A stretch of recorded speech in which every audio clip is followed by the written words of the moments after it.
We talked earlier about John 17:3 as an anchor point. Yes. As the basis of everything. The Father is the only one who's truly God. And then we went to the 2 verses later. We worked through those verses and showed that that's glory in prospect, clearly. It's a Hebraism, a very Hebrew way of speaking, to say, give me now, not give back or restore, but give me now the reward of what I've done. And all of that was planned with you. Mm-hmm. Very Hebrew. We didn't go into the words in Job, for example. There are many passages there where Job says, I know that this was with you, God, talking of your plans and your decrees. It's fascinating. It's a Hebrew. It's all with God. It's all with God. Yeah. All under his inspection. He's watching it all. And even in Gabriel's conversation with Mary, Mary, you have found favor in God's sight. Same para in Greek, with God. With God. Yeah. God's overall supervision of everything. Long before you even knew anything about this, it's all been planned. So that fits. So it's a glory then that was with God in prospect. Of course. For the time when it really would come into fruition, to reality. All the things of the future in the grand immortality program are planned there with God. It's a Hebraism. We don't say that. You know, this was with me before I came to speak today, meaning I planned it all. No, but it's a pure Hebrew expression, can be examined particularly in the book of Job. So it also says that wisdom is with God. You see, oh yes, of course. In Proverbs.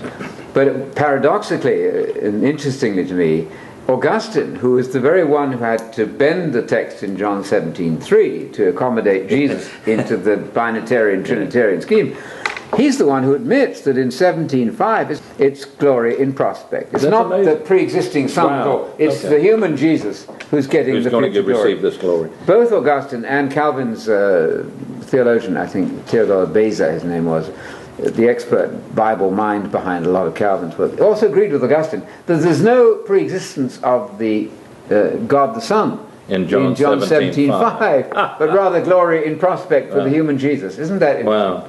Which is all we're saying. And it makes perfect sense. It does. Yeah. I love that. So, glory in prospect. Glory that will be actually coming into reality and existence in the future from the time that God was first planning and thinking about it. Doesn't it say in Romans 8 that he has justified us? He has glorified us. He hasn't. Yeah. He's glorified us in his prospect and plan. In that, It's very comforting to think that God has the whole thing mapped out. It's all going to get there exactly the way he wants it, given our freedom to arrange things here and there. But the overall plan and the scope of it is fixed in God's decrees. So we have this wonderful statement in Acts then, known unto God are all of his works. That one. From the very beginning. Yes. You knew it all. That's and the counsels of God in Acts 2, isn't it? You know, where he's talking about the foreknowledge. He knew all that. He got this worked out. All the way down to even the death and the raising again of Jesus. Yes. All of that was in prospect. Absolutely. Yeah.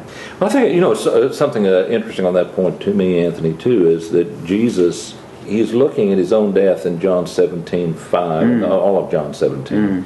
But he, rather than dwelling on that death at that point and dwelling on what is facing him in terms of the pain and the suffering that is before him, he's dwelling on the glory. This is all actually about his entering through death into glory by the resurrection. God was going to raise him from the dead.